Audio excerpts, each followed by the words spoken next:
Assalamualaikum warahmatullahi wabarakatuh. Kami selaku kakak mentor akan mempresentasikan materi tentang siklus akuntansi. Sebelumnya, izinkan memperkenalkan diri terlebih dahulu. Saya Anissa Sofia, BP 19, dan teman saya Umratul Nada juga Putri Nabila BP 19. Langsung saja untuk pembacaan materi yang pertama akan dibacakan oleh Nabila. Baik, terima kasih kepada moderator. Saya akan menjelaskan materi terkait yang pertama itu definisi siklus akuntansi.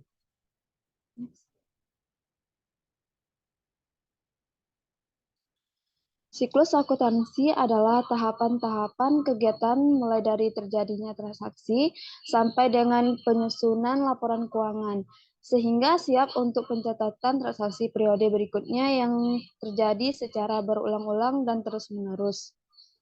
Nah, informasi ini berupa laporan keuangan yang dihasilkan melalui proses akuntansi yang panjang. Pada proses tersebut terdapat tahap yang harus dipenuhi untuk mendapatkan hasil laporan keuangan yang baik, valid, dan akuntabel. Tahap-tahap itulah yang kemudian disebut sebagai siklus akuntansi. Nah, siklus akuntansi merupakan proses penyusunan suatu laporan keuangan yang dapat dipertanggungjawabkan dan diterima secara umum. Prinsip-prinsip dan kaidah akuntansi, prosedur-prosedur, metode-metode, serta teknik-teknik dari segala sesuatu yang dicakup dalam ruang lingkup akuntansi dicatat dalam suatu periode tertentu. Nah, pada umumnya, siklus akuntansi selalu dimulai dari transaksi sampai pada pembuatan laporan keuangan perusahaan, dilanjutkan dengan adanya saldo yang ditutup dengan jurnal penutup atau sampai pada jurnal pembalik.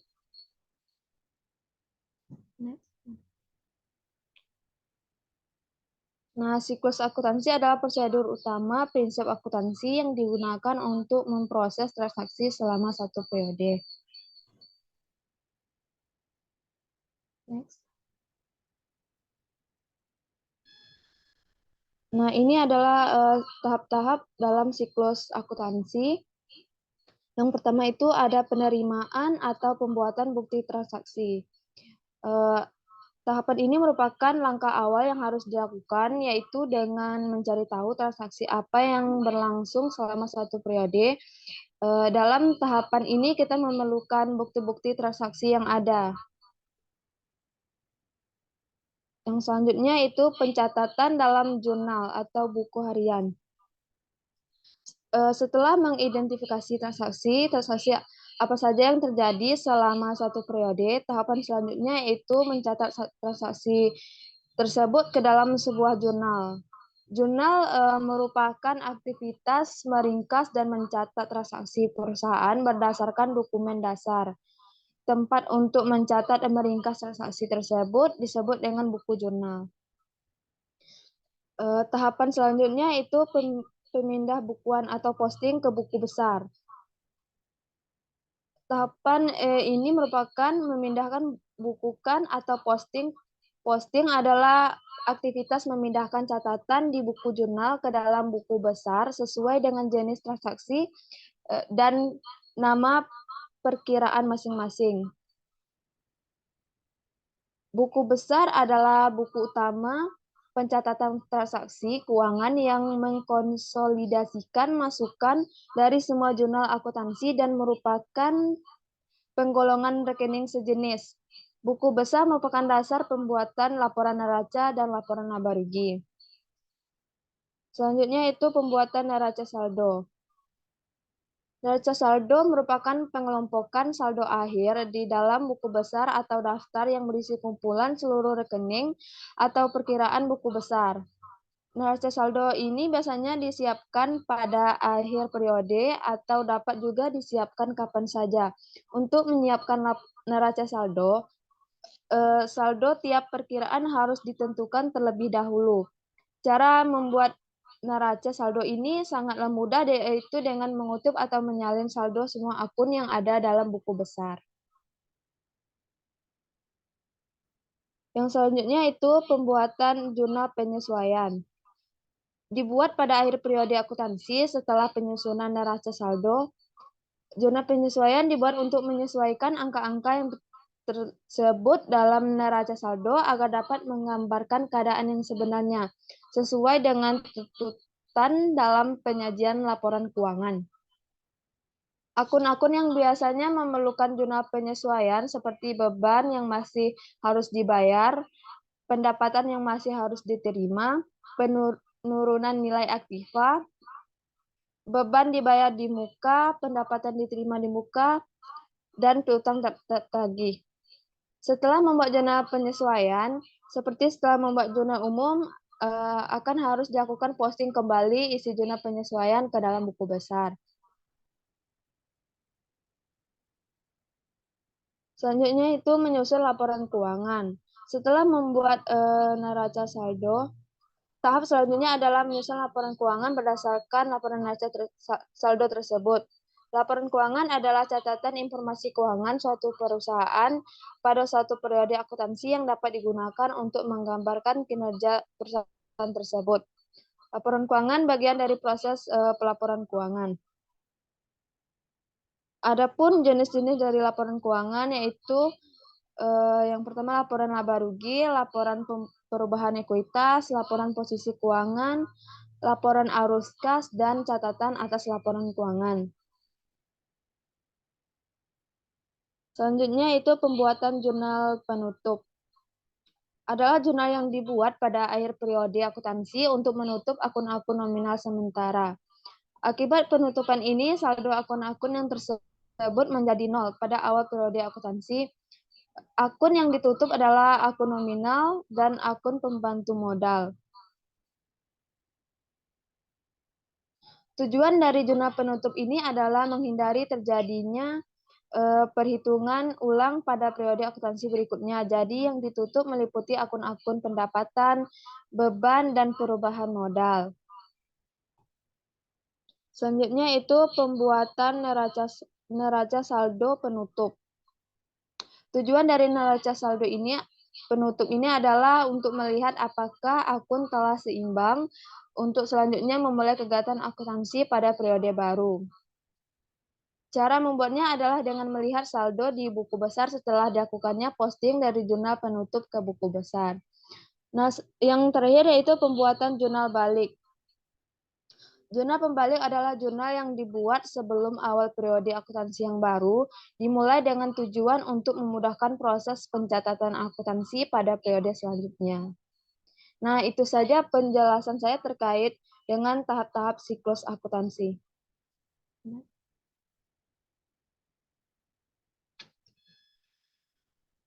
Bukti transaksi. Setiap transaksi perlu adanya bukti. Bukti berguna untuk memastikan keabsahan transaksi yang dicatat. Di samping itu, bukti juga dapat digunakan sebagai alat apabila terjadi masalah di kemudian hari. Bukti transaksi dapat berasal atau dibuat oleh perusahaan sendiri atau diperoleh dari pihak luar. Bukti dari pihak luar lebih kuat dibandingkan dengan yang dibuat oleh perusahaan sendiri.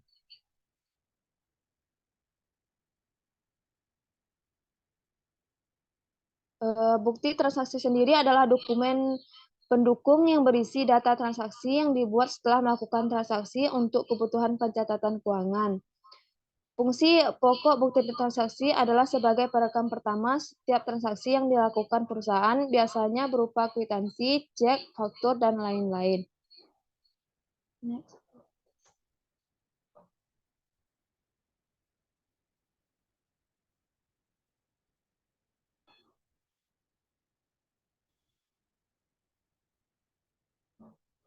Ini adalah contoh bukti yang dibuat dan disediakan oleh perusahaan sendiri, disebut bukti intern. Bukti yang berasal dari luar perusahaan disebut dengan bukti ekstern.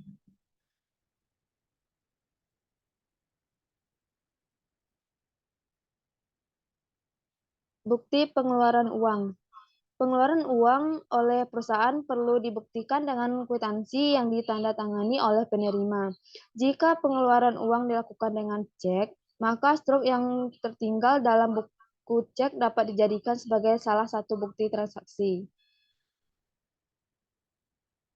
Baik, itu saja penjelasan materi dari saya. Saya kembalikan kepada moderator.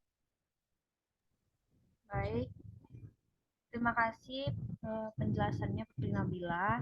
Materi selanjutnya akan saya bacakan sendiri.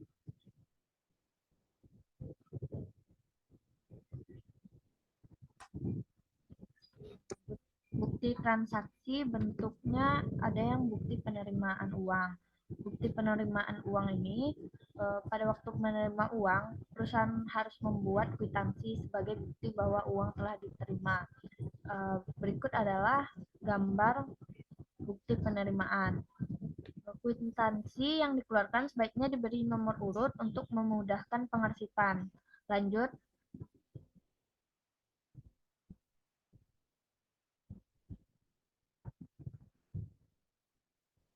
Lanjut. Yang kedua, bukti yang tadi. Yang kedua, bukti jurnal. Kwitansi atau strukcek dapat digunakan sebagai dasar untuk pencatatan akuntansi, tetapi ada kalanya perusahaan menyediakan bukti khusus yang digunakan dalam dasar pencatatan. Dalam hal pengeluaran dibuktikan bukti jurnal, maka kwitansi dapat dilampirkan. Lanjut.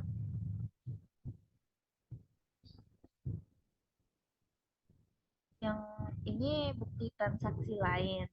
Di samping pengeluaran dan penerimaan uang perusahaan, mungkin di samping pengeluaran dan penerimaan uang, perusahaan mungkin melakukan transaksi lain, misalnya pembelian dan penjualan secara kredit, atau penyerahan dan penerimaan barang dan lain-lain.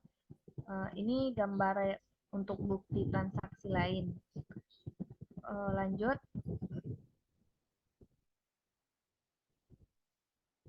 Pembelian dan penjualan kredit dapat dibuktikan dengan faktur, sedangkan penyerahan dan penerimaan barang dapat dibuktikan dengan bukti pengiriman dan penerimaan barang. Ini bisa dikatakan bukti pengiriman barang. Lanjut.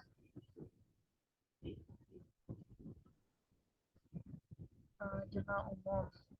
Jadi jurnal umum ini pencatatannya setiap transaksi dinyatakan dalam debit dan kredit terhadap akun-akun yang ada di buku besar. Yang pertama, nama akun dan jumlah yang didebit dicantumkan pada sisi sebelah kiri. Lalu untuk di bawah agak ke kanan ditulis nama akun dan jumlah yang dikredit. Lalu masuk ke ayat jurnal. Lanjut. Cara pencatatan yang disebutkan tadi itu adalah sistem akuntansi berganda. Juga ada juga yang namanya ayat jurnal gabungan, yaitu ayat jurnal yang terdiri dari 2 atau lebih akun yang didebit atau dikredit. Sekian presentasi dari saya lanjutkan ke materi berikutnya, yaitu akan dibacakan oleh Umratul Nada.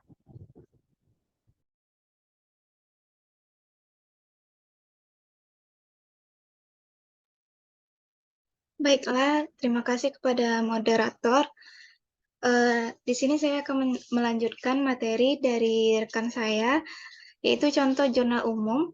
Di sini sudah terlihat bagaimana contoh dari jurnal umum tersebut terdiri dari beberapa kolom. Yang pertama yaitu kolom tanggal, yang kedua yaitu nomor bukti, keterangan, ref ini adalah referensi, yang selanjutnya yaitu debit dan kredit.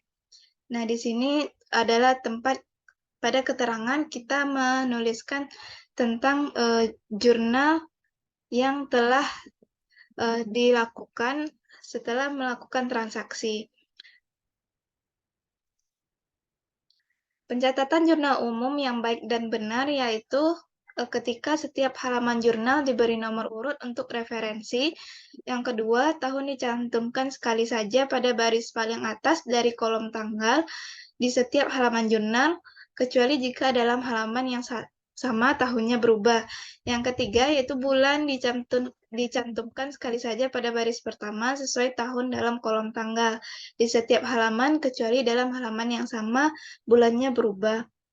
Yang keempat yaitu tanggal dicantumkan sekali saja pada kolom tanggal untuk setiap hari tanpa memandang jumlah transaksi yang ada pada hari itu.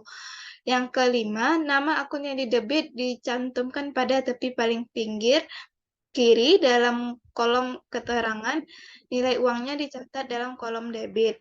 Nama akun yang dikredit dicantumkan di bawah agak ke kanan dari akun yang didebit. Nilai uangnya dicatat dalam kolom kredit. Yang ketujuh, yaitu penjelasan singkat pada dapat dicatat di bawah agak ke kanan dari setiap ayat jurnal. Kolom referensi digunakan untuk mencatat nomor kode akun yang bersangkutan di buku besar.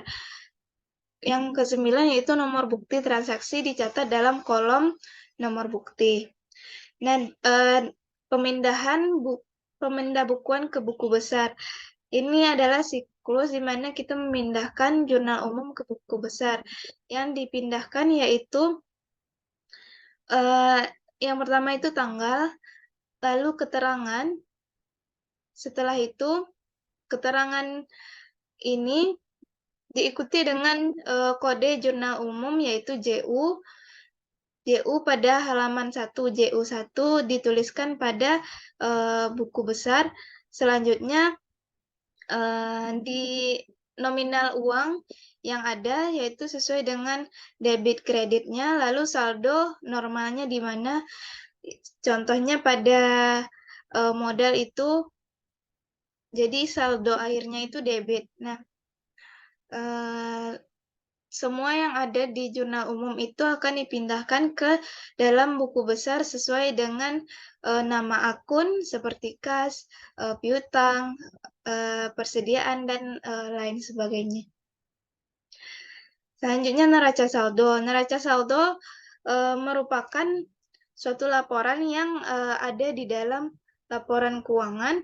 Neraca saldo adalah suatu laporan yang berisi seluruh jenis nama akun beserta saldo total dari setiap akun yang disusun secara sistematis sesuai dengan kode akun yang bersumber dari buku besar perusahaan pada periode tertentu.